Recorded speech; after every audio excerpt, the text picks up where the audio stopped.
The morning sun cast long shadows across the Fort Braxton training facility as Corporal Zara Delacroix stepped off the transport truck, her duffel bag slung over one shoulder. The elite sniper training compound stretched before her like a fortress of concrete and steel, where only the military's most promising marksmen earned the right to train. She had worked 3 years for this moment, excelling in every qualification course, outscoring seasoned veterans in preliminary tests. Yet as she approached the registration building, she could feel the weight of skeptical stares following her every step. Inside the facility, a group of Marines clustered around a bulletin board displaying training schedules and performance rankings. Their conversation died as Zara entered, replaced by barely concealed snickers and exchanged glances. Staff Sergeant Knox Whitmore, a barrel-chested man with arms like tree trunks, looked her up and down with obvious disdain before turning back to his companions. "She's probably lost," Whitmore muttered to Sergeant Brick Castellanos, who stood beside him with crossed arms. "This is advanced sniper training, not basic rifle marksmanship." Zara approached the registration desk, where a tired-looking clerk barely glanced up from his paperwork. The nameplate read Corporal Hayes, and he seemed more interested in his coffee than processing new arrivals. She placed her orders on the counter with quiet confidence, watching as his expression shifted from boredom to surprise when he read her qualifications. "Delacroix," he said slowly, checking his computer screen twice. "You're assigned to Alpha Squad, Barracks Building C. Your gear inspection is at 1400 hours." Behind her, the group of Marines continued their commentary with little regard for volume or courtesy. Castellanos shook his head with mock sympathy, suggesting that she might last 2 weeks if she was lucky, while others questioned whether standards had dropped significantly to allow her placement in the program. Before we dive deeper into this story, drop a comment and let us know what state you're watching from. Maybe you've witnessed similar situations where someone proved their doubters wrong in your community. Zara shouldered her bag again and walked toward the exit, her spine straight and her expression unchanged despite the chorus of doubt surrounding her. She had heard it all before during her 3 years of service, from drill instructors who assumed she would quit after the first week to fellow Marines who questioned her presence in combat training exercises. What they could not see was the countless hours she had spent on ranges across 3 different bases, the patient instruction from her grandfather who had taught her shoot before she could properly tie her shoes, or the innate stillness that settled over her whenever she held a rifle. The barracks building rose before her like a monument to military efficiency, its windows gleaming in the afternoon sun. Inside, she would find her assigned bunk, arrange her gear according to regulations, and prepare for the challenges that lay ahead.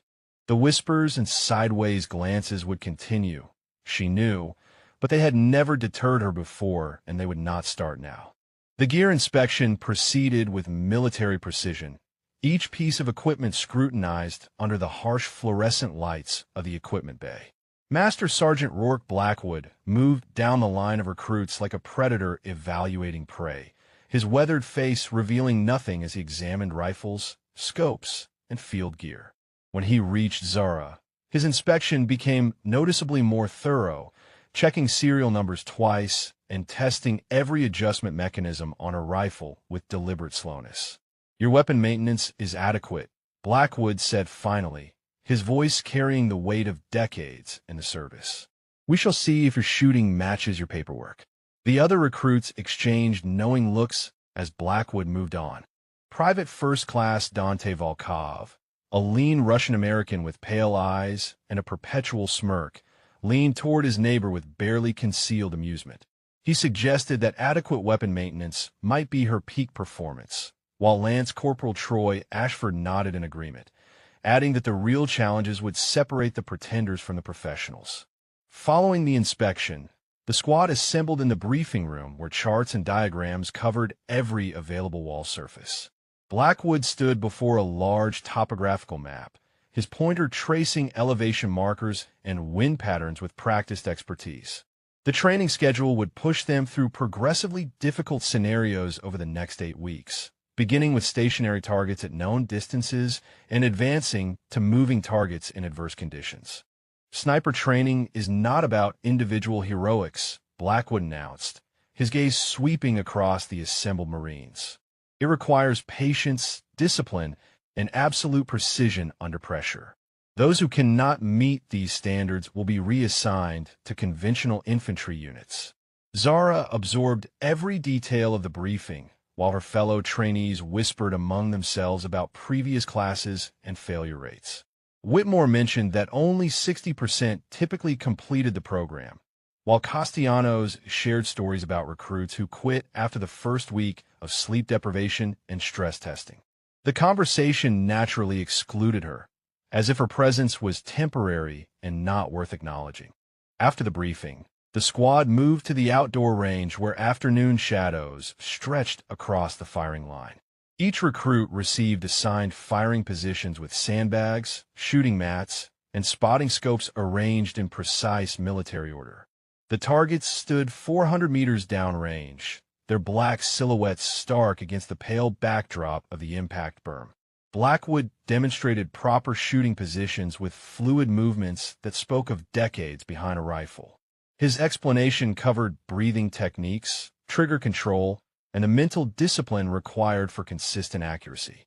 When he finished, he assigned shooting partners for the initial assessment, pairing experienced trainees with newcomers in what appeared to be random selection. Delacroix, you will work with Sergeant Castellanos, Blackwood announced. He will evaluate your fundamentals and provide recommendations for improvement.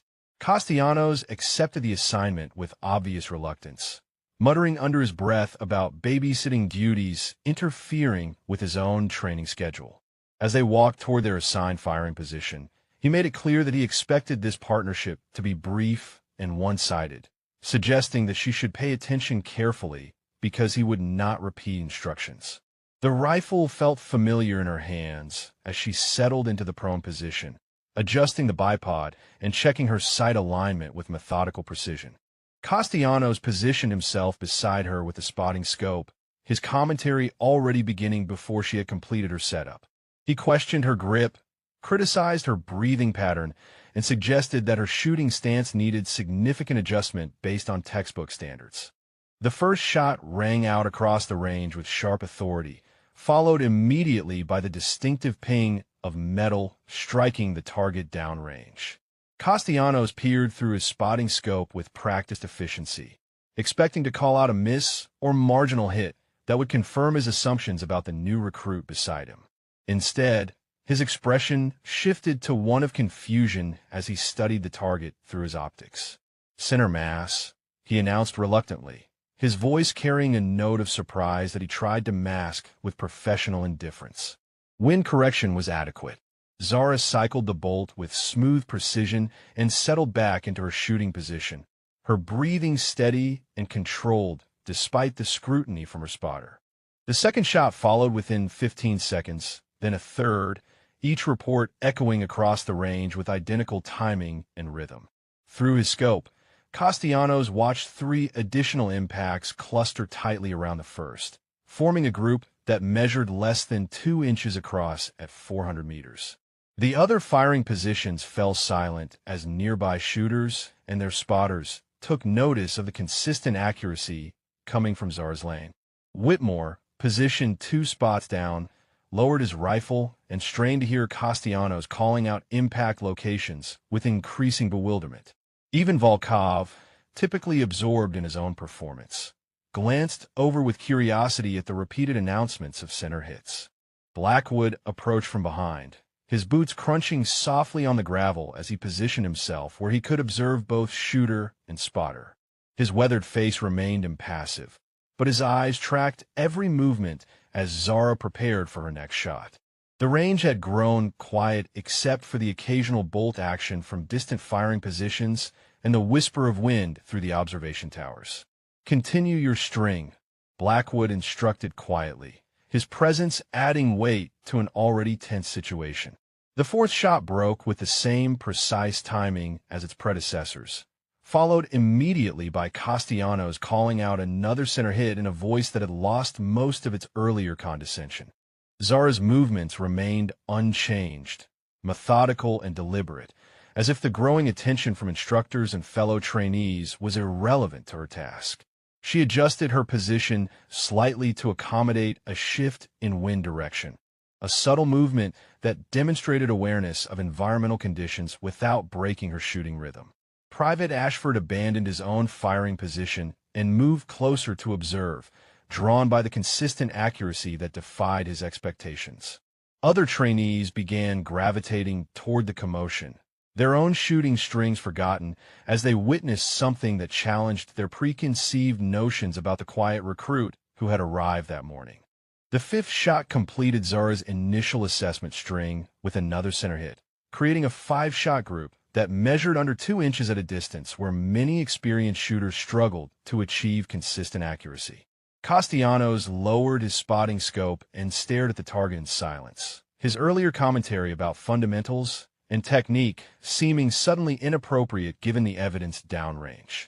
Blackwood stepped forward and extended his hand towards Zara's rifle, a gesture that indicated his desire to examine her weapon and shooting setup. She cleared the chamber and engaged the safety before passing the rifle to him, watching as he inspected the scope mounting, trigger adjustment, and barrel condition with the thoroughness of someone seeking to understand an unexpected result. Standard issue equipment, he observed, more to himself than to the gathered audience. No modifications or specialized accessories. The implications hung in the air like smoke from the recently fired shots. Exceptional accuracy with standard equipment suggested natural ability rather than technological advantage, a distinction that carried significant weight in military marksmanship circles. Zara remained in the prone position, her expression unchanged despite the scrutiny from instructors and fellow trainees who had gathered around her firing point. The evening mess hall buzzed with conversation as Marines dissected the day's training exercises over regulation meals and bitter coffee. Word of Zara's shooting performance had spread through the barracks with the efficiency of military gossip, growing more embellished with each retelling.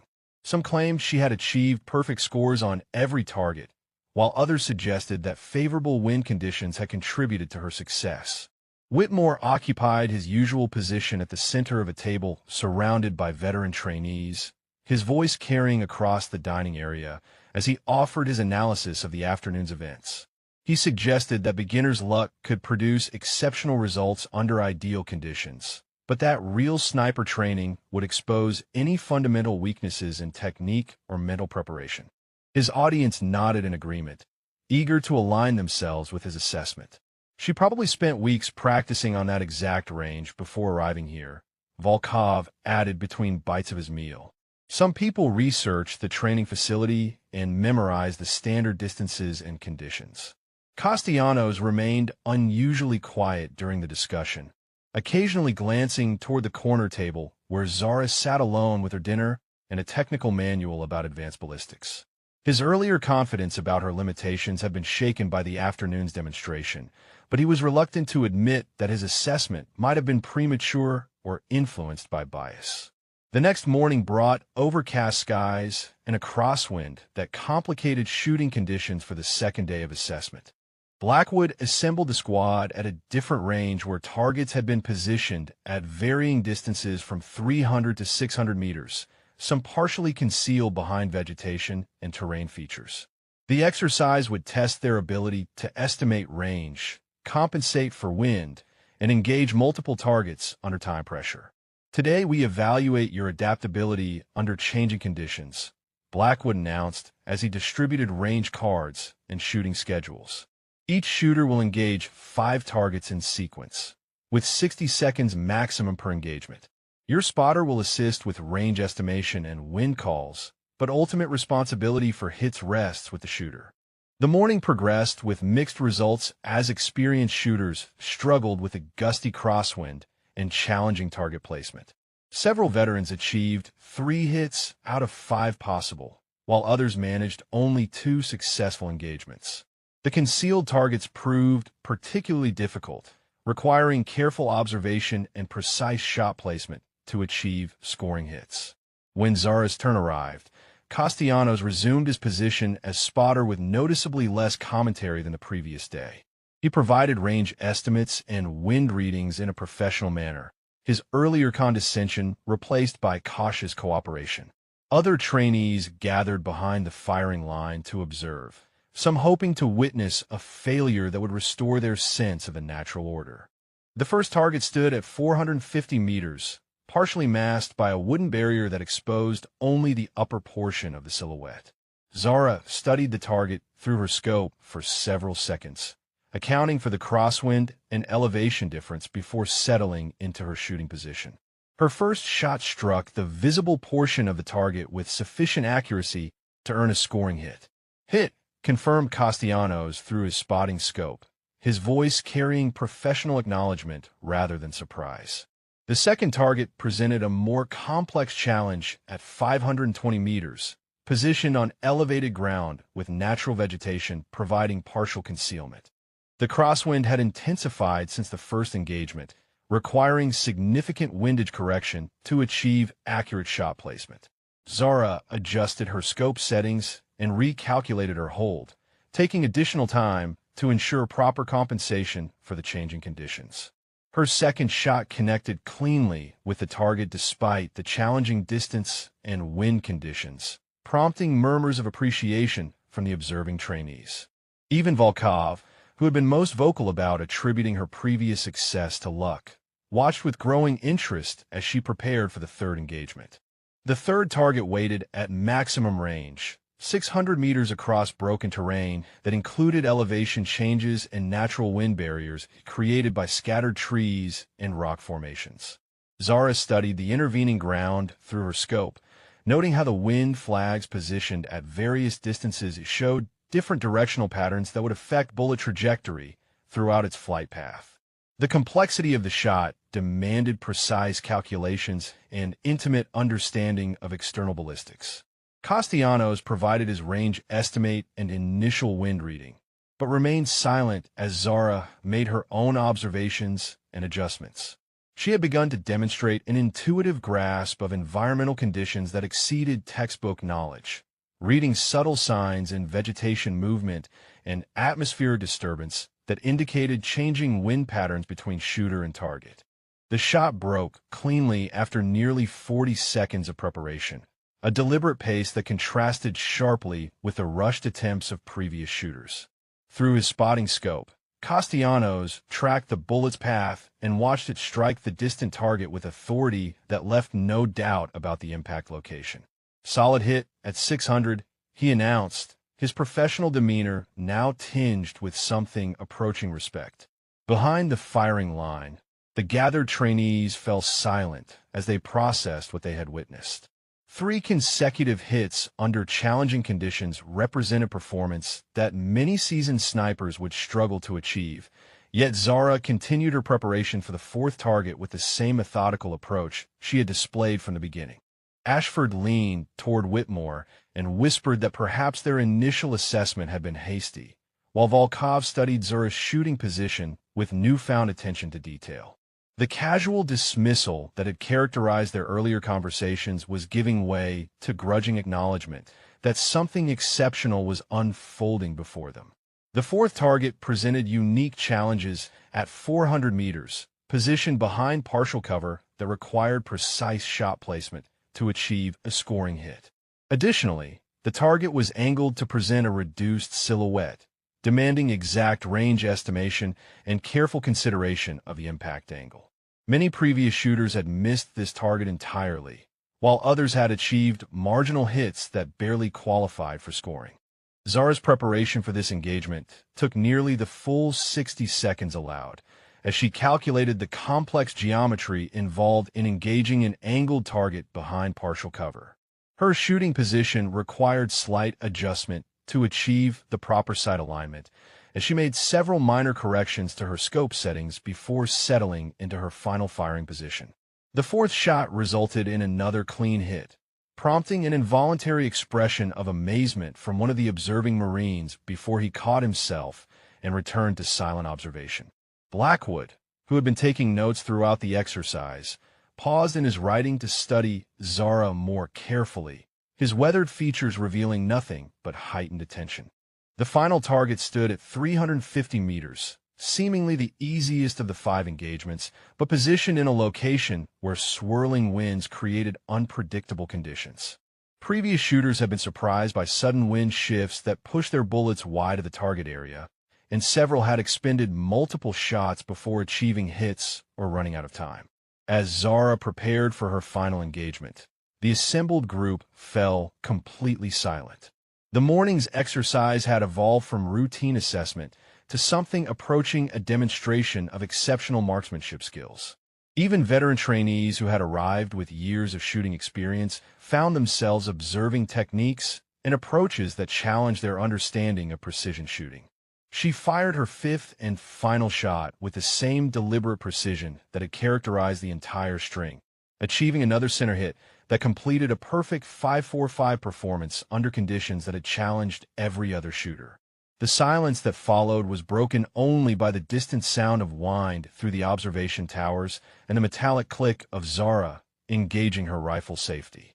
Blackwood approached the firing line with measured steps, his boots crunching on the gravel as the other trainees instinctively moved aside to create space around Zara's position.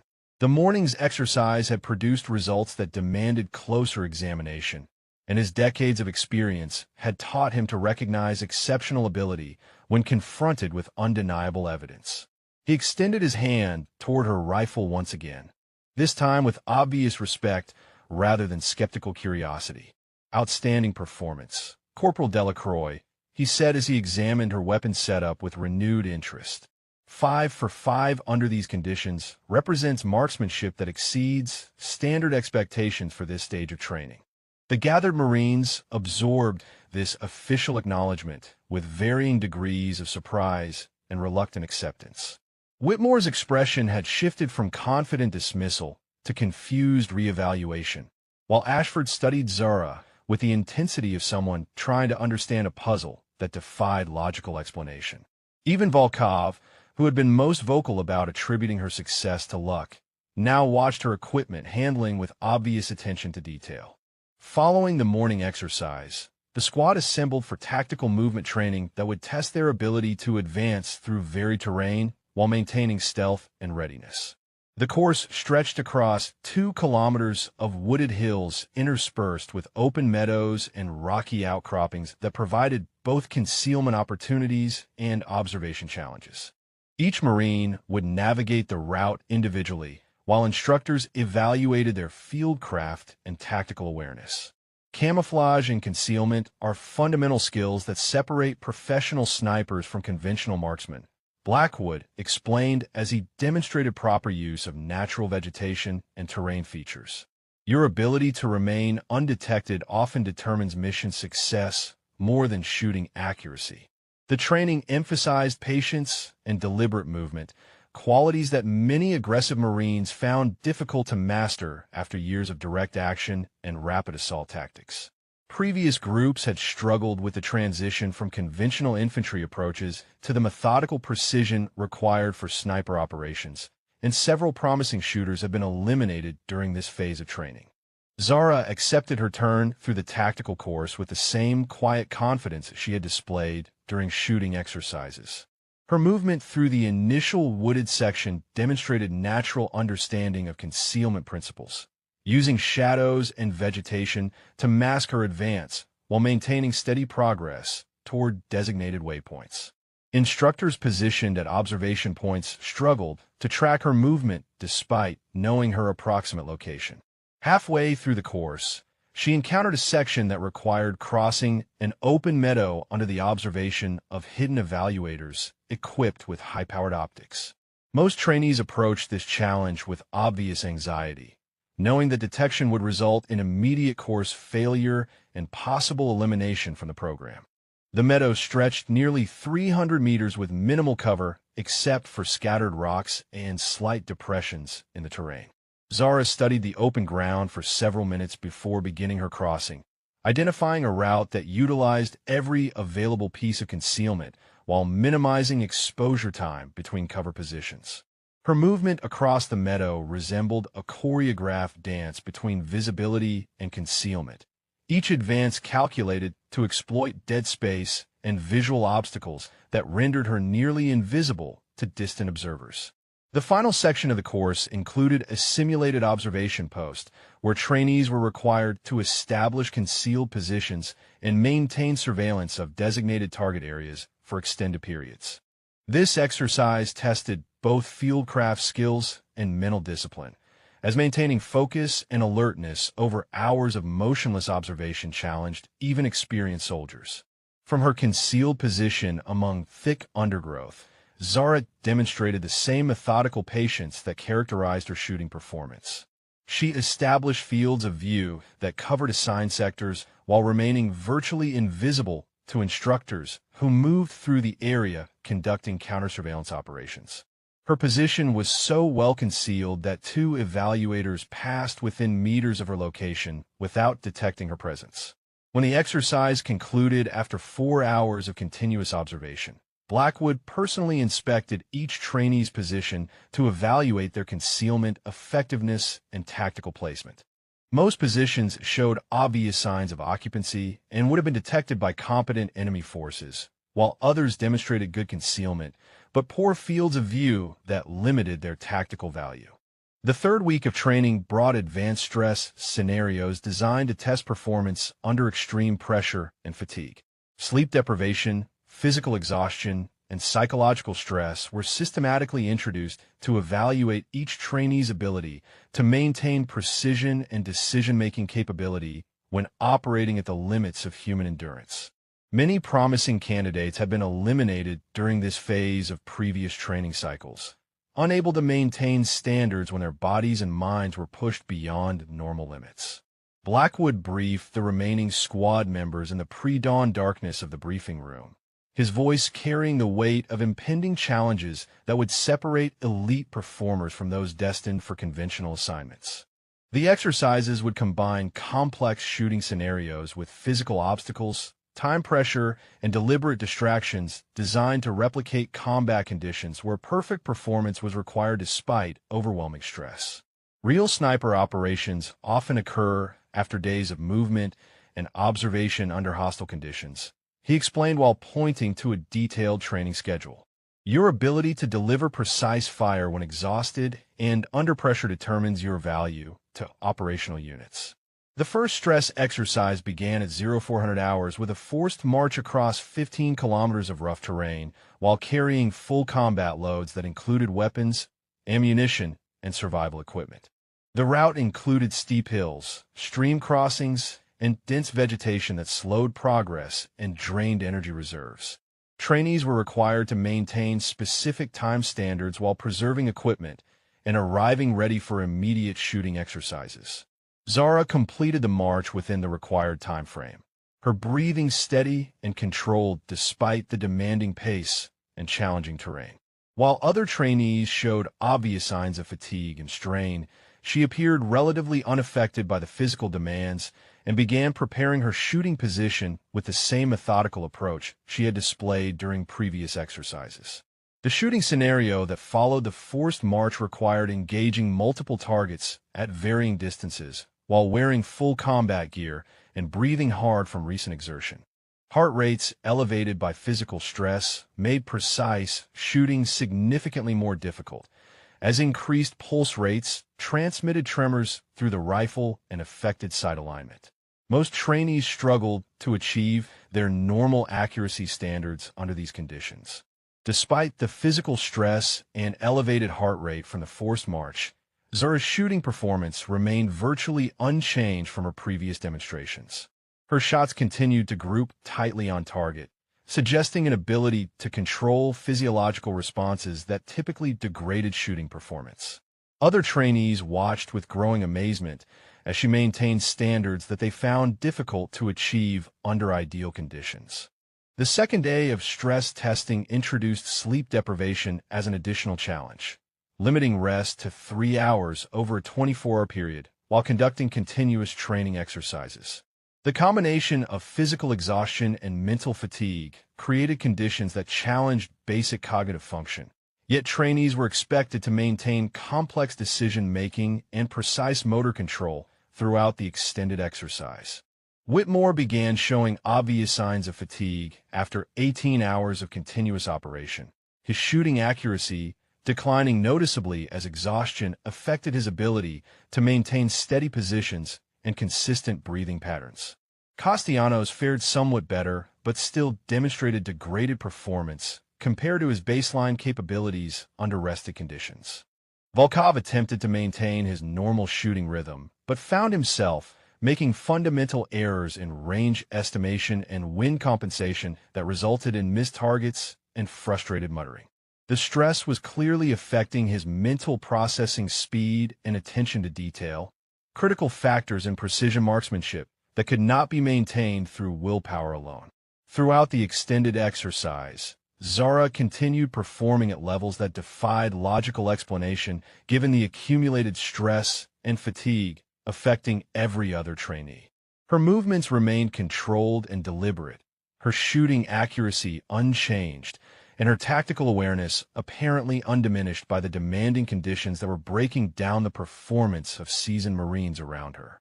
Ashford openly expressed amazement at her consistent performance, questioning whether she possessed some form of natural resistance to stress and fatigue that gave her unfair advantages over other trainees. His comments reflected growing suspicion among the group that something unusual was occurring that exceeded normal human capabilities under extreme conditions. The fourth week arrived with an atmosphere of tense anticipation as the remaining trainees prepared for the advanced qualification exercises that would determine their final standing in the elite program. Word had reached higher command levels about exceptional performance being demonstrated by one of the trainees, and several senior officers had begun making unscheduled visits to observe training sessions with obvious interest in witnessing the reported capabilities firsthand. Colonel Marcus Thornfield, commanding officer of the Special Operations Training Command, arrived unannounced during the morning briefing and positioned himself at the back of the room where he could observe without disrupting the training schedule. His presence added weight to an already intense environment, as trainees understood that their performance was now being evaluated at levels that could influence their entire military careers. Blackwood acknowledged the colonel's presence with professional courtesy before continuing his briefing about the week's training objectives. The exercises would simulate complex operational scenarios requiring rapid target engagement, precise shot placement under extreme time pressure, and decision-making under conditions that replicated real-world combat environments where mistakes carried lethal consequences. This week will determine your readiness for operational assignment, Blackwood announced while studying each trainee with obvious assessment. The scenarios are designed to test everything you have learned under conditions that approximate actual sniper missions in hostile territory. The first advanced exercise took place on a range complex that included moving targets, pop-up silhouettes, and hostile/friendly identification challenges that required split-second decisions about engagement criteria. Trainees were required to engage valid targets while avoiding civilian or friendly silhouettes that appeared randomly throughout the scenario, with penalties for both missed shots and improper target selection. Whitmore approached his turn with obvious nervousness, knowing that his recent performance had been inconsistent and that senior leadership was now observing every detail of the training progression. His shooting during the exercise reflected his mental state, with several missed targets and one questionable engagement decision that resulted in penalty points being assessed against his final score. Castellanos performed more successfully, but still demonstrated hesitation during target identification sequences that resulted in slower engagement times than optimal standards required. His shooting accuracy remained adequate, but the time pressure clearly affected his decision-making process and overall performance efficiency under the demanding conditions. When Zara's turn arrived, the observation area had filled with additional instructors and senior personnel who had heard reports about her exceptional capabilities and wanted to witness her performance during the most challenging phase of training. The pressure of increased scrutiny would have intimidated most trainees, but she approached the exercise with the same calm demeanor that had characterized her entire training experience. The complex scenario began with multiple targets appearing simultaneously at different distances and locations, requiring rapid priority assessment and engagement sequencing that challenged both marksmanship skills and tactical decision-making ability. Most trainees struggled with the cognitive demands of processing multiple threats while maintaining shooting accuracy under severe time constraints.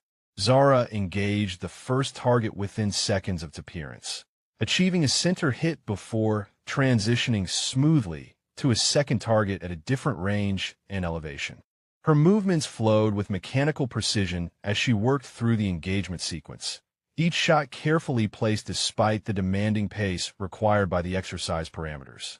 The hostile/friendly identification portion of the scenario proved particularly challenging, as silhouettes appeared briefly and required instant recognition before engagement windows closed. Several previous trainees had failed this section entirely, either missing valid targets or engaging friendly silhouettes that resulted in automatic exercise failure. Throughout the complex engagement sequence, Zara demonstrated target identification speed that appeared almost supernatural, recognizing hostile silhouettes and engaging them with precision that left observers questioning whether such performance was humanly possible under the given time constraints. Her accuracy remained perfect, while her engagement speed exceeded anything previously recorded during similar exercises.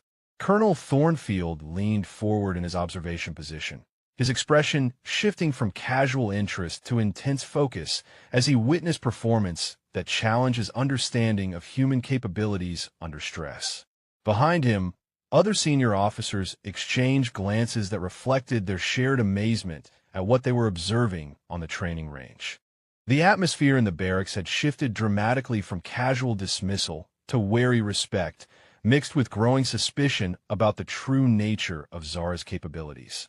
Conversations among the remaining trainees now centered around theories that ranged from previous Special Forces experience to genetic advantages that explained her seemingly impossible performance standards. The easy camaraderie of the early training weeks had been replaced by tension and uncertainty about what they were witnessing. Volkov cornered Castellanos after the evening meal, his voice low and urgent as he shared his latest theory about their enigmatic teammate. He suggested that she might be an undercover instructor planted to evaluate their responses to superior performance, while Ashford proposed that she could be a transfer from classified programs that operated beyond normal military channels. "Something is not right about this situation," Whitmore muttered to the assembled group. "Nobody shoots like that without years of specialized training that would show up in their service record." The speculation was interrupted by an announcement that Colonel Thornfield would be conducting individual interviews with each remaining trainee to assess their readiness for final qualification exercises. The interviews were scheduled throughout the following day, with Zara assigned the final appointment that would take place after all other trainees had been evaluated and dismissed. The interview process began early the next morning with Whitmore called first to the colonel's temporary office in the administration building. He emerged 30 minutes later with an expression that suggested the conversation had been more intense than anticipated, though he refused to discuss the details with his waiting teammates. Similar expressions marked each subsequent interview as trainees emerged from meetings that clearly covered more than routine performance assessment. When Castellanos returned from his session, he pulled Volkov aside and spoke in urgent whispers about questions that had focused heavily on Zara's performance and their observations of her capabilities during training exercises. The colonel appeared particularly interested in specific details about her shooting techniques, equipment handling, and responses to stress that suggested the interviews were building a comprehensive profile of her abilities. Late in the afternoon, as shadows lengthened across the training complex, Zara received notification to report to Colonel Thornfield's office for her scheduled interview. The remaining trainees watched her departure with obvious anxiety, knowing that this conversation might provide answers to questions that had been building throughout their weeks of training together.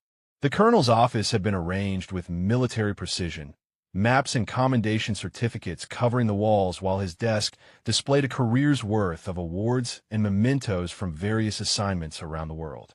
Thornfield gestured for Zara to take a seat across from his desk, his weathered features revealing nothing about the purpose of their meeting. "Corporal Delacroix, Your performance during this training cycle has been exceptional to a degree that demands explanation. He began without preamble. Your service record indicates standard infantry training with no specialized marksmanship instruction, yet you are demonstrating capabilities that exceed those of Marines with years of sniper experience. Zara maintained her characteristic composure while meeting the colonel's direct gaze, her posture reflecting military bearing without defensive tension. She had anticipated this conversation from the moment her performance began attracting attention beyond the immediate training cadre, understanding that exceptional abilities would eventually require explanation or justification. The colonel opened a file folder that contained detailed documentation of her performance throughout the training cycle, including shooting scores, stress test results, and instructor evaluations that painted a picture of capabilities that defied conventional explanation. His questions began with her background and previous training experience, seeking information that might account for skills that appear to have developed outside normal military channels. Your instructors report that you demonstrate techniques and awareness that typically require years of specialized development. Thornfield continued. Master Sergeant Blackwood has 30 years of sniper experience, and he describes your performance as unprecedented in his career. The intensity of the colonel's scrutiny suggested that this interview would determine more than just her continuation in the training program. The questions implied that higher command levels were taking interest in capabilities that might have strategic value beyond normal sniper operations, and her responses could influence assignments that extended far beyond the current training cycle. Zara remained silent for several moments, her hands folded calmly in her lap as she considered how to respond to questions that had been inevitable since her first day on the range. The truth behind her abilities extended beyond military training into family history that few would understand or believe, yet the colonel's direct approach suggested that evasive answers would no longer suffice. My grandfather taught me to shoot when I was 8 years old, she said finally, her voice steady and matter-of-fact. He was a Marine Scout sniper during Vietnam and Korea, and he believed that precision shooting was both art and science that required years of dedicated practice to master properly. Colonel Thornfield leaned forward with obvious interest, recognizing that this explanation might provide the missing piece of a puzzle that had confounded his most experienced instructors. Family training by a veteran sniper could account for technical skills that appeared to exceed her official military experience, though it still did not fully explain the extraordinary consistency she had demonstrated under stress.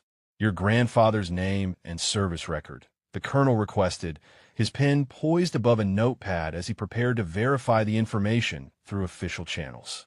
Gunnery Sergeant Marcel Delacroix, she replied without hesitation.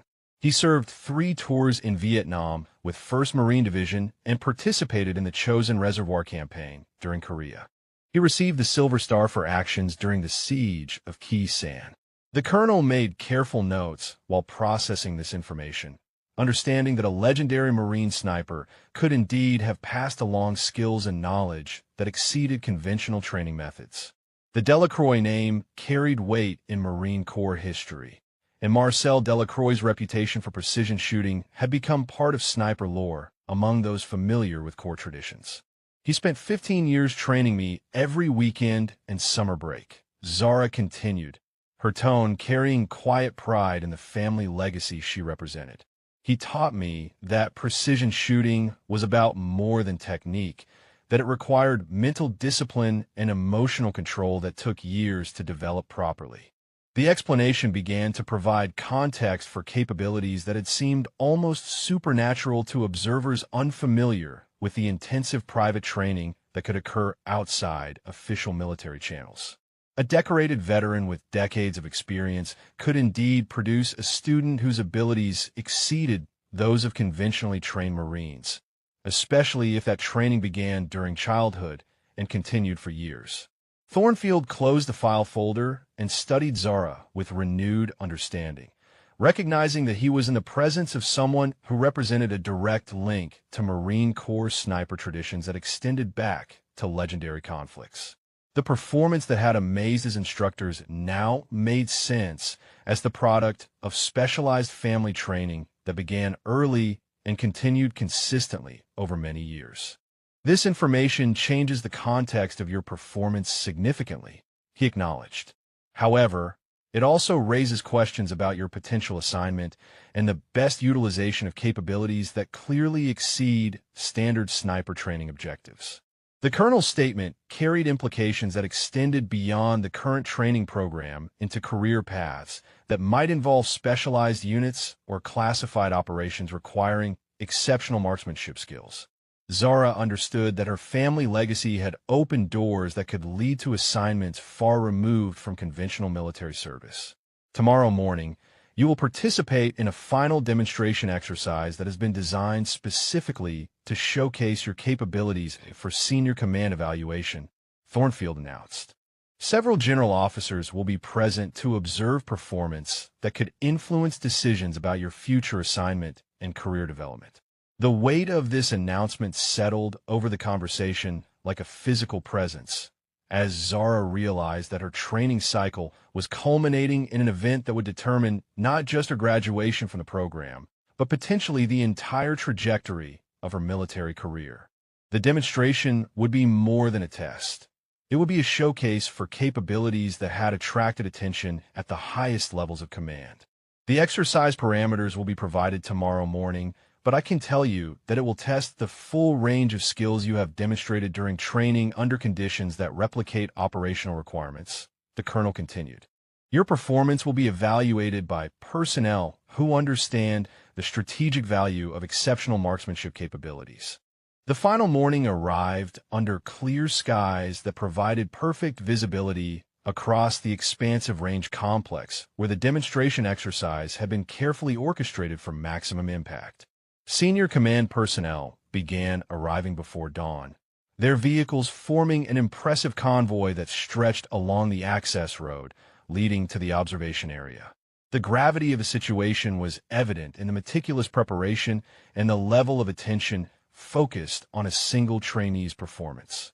General Patricia Hawthorne, commanding officer of Special Operations Command, established her position in the primary observation post alongside Colonel Thornfield and several other senior officers whose presence indicated the strategic importance being placed on the morning's demonstration. Their combined experience represented decades of combat operations and personnel evaluation, yet they had gathered to witness capabilities that had been described as unprecedented. Blackwood briefed the assembled leadership on the exercise parameters while Zara completed her equipment preparation with characteristic methodical precision. The scenario would test rapid target engagement under extreme time pressure, requiring her to engage 20 separate targets positioned at varying distances and elevations within a 10-second window. The challenge represented the absolute limits of human capability and would definitively demonstrate whether the reported performance was sustainable under maximum stress. The targets had been positioned across a 1,000-meter range complex, each one requiring precise range estimation, wind compensation, and split-second timing to achieve scoring hits within the demanding time constraint.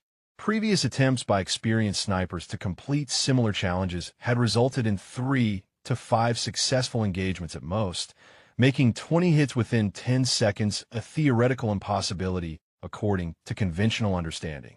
Zara approached the firing line with equipment that included a specialized rifle configured for rapid target engagement, high-capacity magazines loaded with match-grade ammunition, and optical systems that had been calibrated to her exact specifications. The weapon represented the pinnacle of military marksmanship technology, yet the challenge ahead would test human capabilities rather than equipment limitations. The observation post fell silent as she settled into her shooting position and began her final preparations. Decades of combined military experience watched through high-powered optics as she adjusted her equipment and studied the target array with the same calm focus that had characterized her entire training cycle. The pressure of senior command evaluation would have overwhelmed most trainees, yet she appeared completely unaffected by the scrutiny. Blackwood positioned himself with the timing equipment that would precisely measure her performance. understanding that the next 10 seconds would either validate weeks of exceptional demonstrations or reveal limitations that have been masked by favorable conditions during training. The electronic timer would provide undisputable documentation of her capabilities for evaluation by personnel whose decisions could influence special operations doctrine. Range is hot. Exercise commences on your command, Blackwood announced, his voice carrying across the suddenly silent range complex. General Hawthorne leaned forward in her observation position, her attention focused entirely on the firing line, where a single Marine was about to attempt something that challenged fundamental assumptions about human performance under extreme pressure. The morning's demonstration would either confirm reports of unprecedented capability or expose the limitations of conventional training methods. The first target appeared in Zara's scope as she settled into her final shooting position, her breathing controlled and her heartbeat steady despite the magnitude of the challenge ahead. Years of training under her grandfather's demanding instruction had prepared her for moments exactly like this, where family legacy and personal capability would be tested under conditions that left no room for error or hesitation. 20 targets waited across the range complex, each one precisely positioned to test different aspects of marksmanship skills within a time constraint that approached the theoretical limits of human reaction and precision.